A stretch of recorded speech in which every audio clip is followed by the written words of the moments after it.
Good evening, everyone. Welcome to the channel. Before I begin, here are my disclaimers. Today I am going to give you an update about China Conch Venture Holdings Limited annual report. China Conch Venture Holdings Limited offers a diverse range of businesses and services that cater to energy conservation and environmental protection needs. The company operates through several segments, including waste-to-energy projects, port logistics services, new building materials, new energy, and investments. In the waste-to-energy projects segment, China Conch provides waste incineration solutions, residual heat power generation, and related after-sales services. This includes designing and constructing energy preservation and environmental protection projects, as well as offering technical consultation services for resource recycling. The company also offers a range of port logistics services, including cargo handling, transshipment, and warehousing services. Additionally, it provides alternative wall building materials such as cellulose fiber cement sheets and autoclaved wood wool cement boards.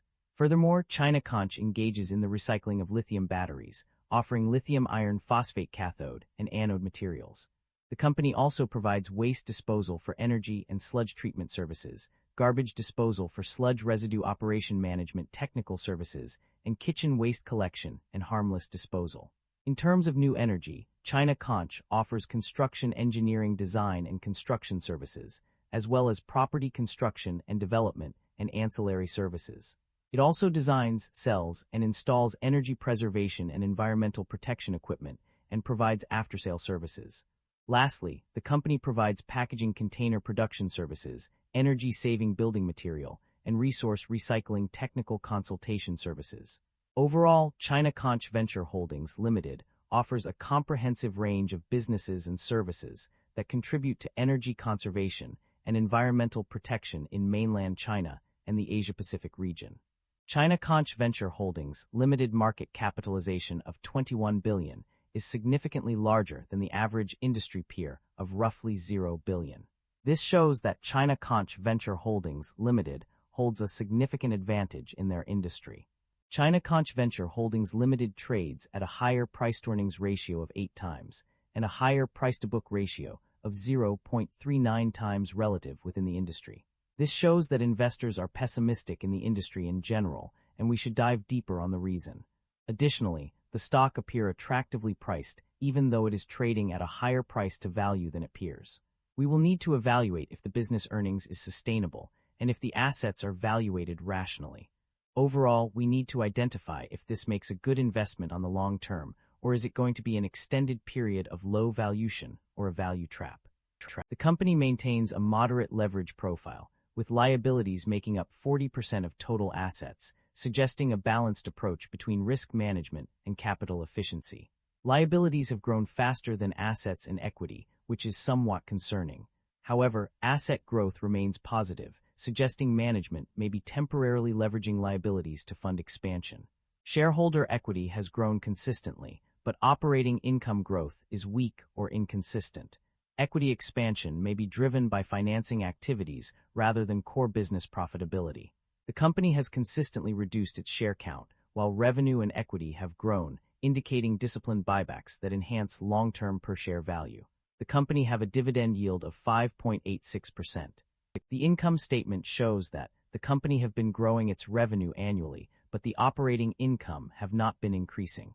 This shows that the business is under pressure with rising cost. The primary drivers of revenue growth or decline in the company's financial performance can be identified from various sources. On the positive side, new energy business has been a significant contributor to revenue growth, with an increase of plus 278.1% and plus 277.36%. This is mainly due to the continuous exploration and utilization of production capacity. Additionally, investments have also contributed to revenue growth, with an increase of plus $1,520,904. On the other hand, some business segments have experienced a decline in revenue. For instance, waste incineration solutions have seen a decrease of minus 10.3%, while port logistics services have declined by minus 7.4%.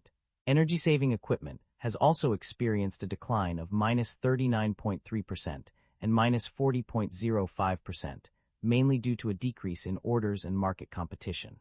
Furthermore, the company's revenue from external customers has also been affected, with a decline of -17.7% in Asia-Pacific, except Chinese mainland.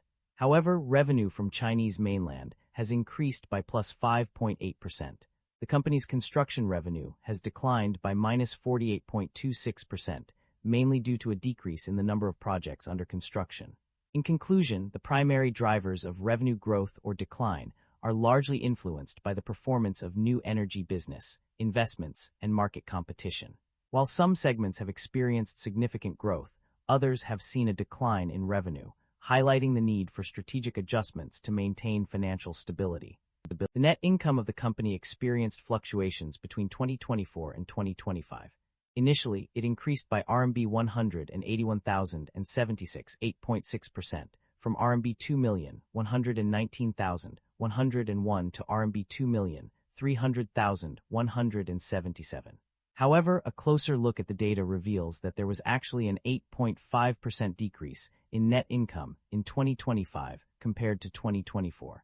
The year-on-year increase of 11.17% is also mentioned, but this seems to be inconsistent with the previous statement. The profit margins of the company underwent changes as well. The gross profit margin decreased from 34.5% to 33.9%, while the operating profit margin dropped from 26.1% to 24.4%. On the other hand, the net profit margin increased from 33.7% to 35.3%. The reasons behind these changes are attributed to various factors. The increase in share of profits of associates contributed significantly to the rise in net income and profit margins.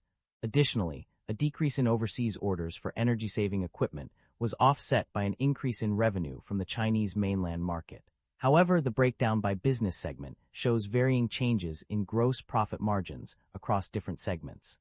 The company's financial performance indicates a strong ability to generate cash from its core operations.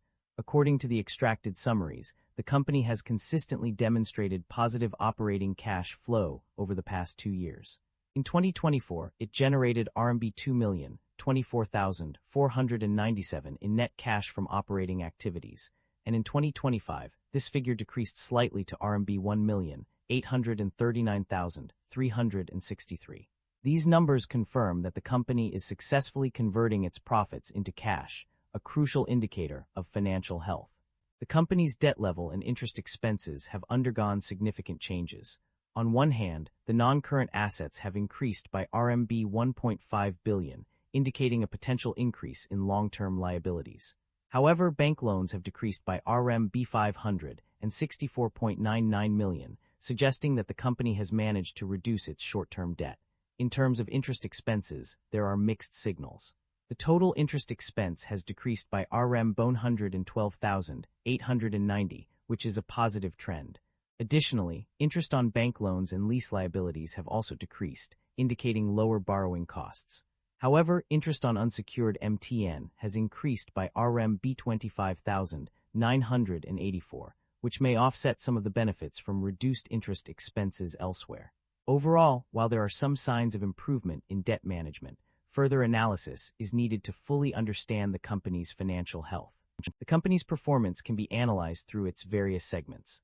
On the positive side, waste-to-energy projects and new energy investments have been profitable, with profit before taxation of RMB 1,128,020 and RMB 1,520,904 respectively. These segments have also reported significant profits after taxes, indicating a strong financial performance.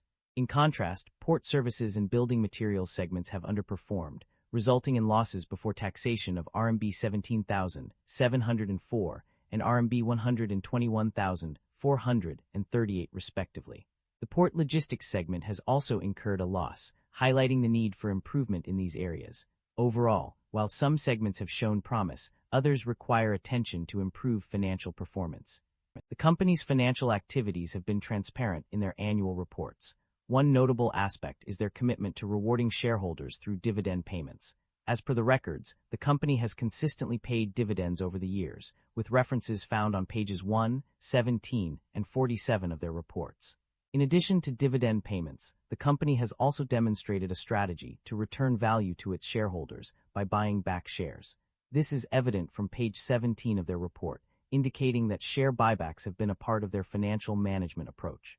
Concerns about inventory buildup and supply chain disruption are evident in the provided summary. The company has experienced a reversal of its inventory provision, resulting in a write-down of RMB 7051. This suggests that there may be an issue with excess inventory or slow sales. Regarding supply chain disruption, several areas of concern have been identified. A decrease in orders for energy-saving equipment and new building materials has led to lower sales volumes and prices. Additionally, intensified market competition has resulted in decreased sales prices for port logistics. These disruptions have had a negative impact on the company's gross profit and margin across various business segments. However, it is worth noting that the company is taking steps to strengthen its supply chain development, particularly for lithium iron phosphate cathode materials projects. This suggests that efforts are being made to mitigate potential disruptions and improve overall supply chain resilience. That concludes the financial summary for China Conch Venture Holdings Limited. Feel free to comment below, and I will be happy to answer them when possible.